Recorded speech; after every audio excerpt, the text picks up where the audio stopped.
for those people who have survived that horrific event, may have lost loved ones, no doubt had all of their worldly possessions burned, and yet it's just offering them a 12-month immigration amnesty, regardless of their immigration status, instead of what I think is the human but also the common sense thing to do, and that is to say, no, you guys, you've been through unimaginable horrors in our country, and even if you are here illegally, you can continue to live here forever. Now, of course, if it turns out that someone is here illegally who happened to live in that tower, did go through all that, and it turns out that they are actually not just here illegally, but have committed in the past a criminal offence for which they haven't yet been punished, and maybe the goalposts start to change. But basically, come on, let's do the decent thing.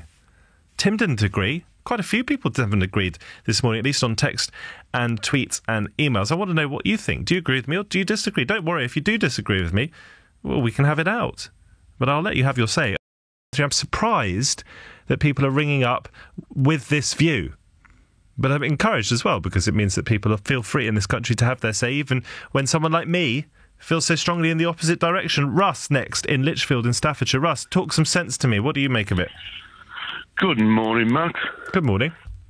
Good morning, mate. I don't know if you saw me. I was on Question Time last night. Well, it was an amazing experience. It really was. Tell me why you've called in this morning. Well, basically, I do stand to the sort of right side of politics. I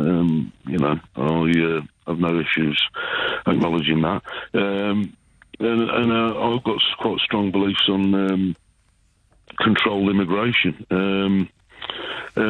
Just quickly to respond to the person who's talking about why we've changed our attitudes to migration in recent years, I do believe that is in recent years we have had in my opinion, quite a large increase in EU and non-EU migration, and I do think that has contributed to animosity or people feeling strongly against it, because instead of having a gradual immigration policy where people had a chance for the indigenous population and for the migrants to assimilate and get used to each other, it's all happened very quickly. That's my opinion of why things are the way they are.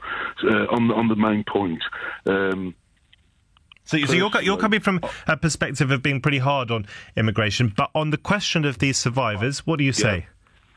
Well, I personally, right, for starters, the only in this situation, I'm annoyed with the government and bodies of authority for the fact that they were allowed to get into the country illegally, settle, rent properties, and function when they're illegal in this country. However, I do believe that the fact that that's not their fault. Yeah, they've come here illegally, but what they've gone through. Although I'm quite right wing in my views on immigration, I do feel for these people, and to offer them 12-month amnesty is pretty much just sort of like spitting in the face.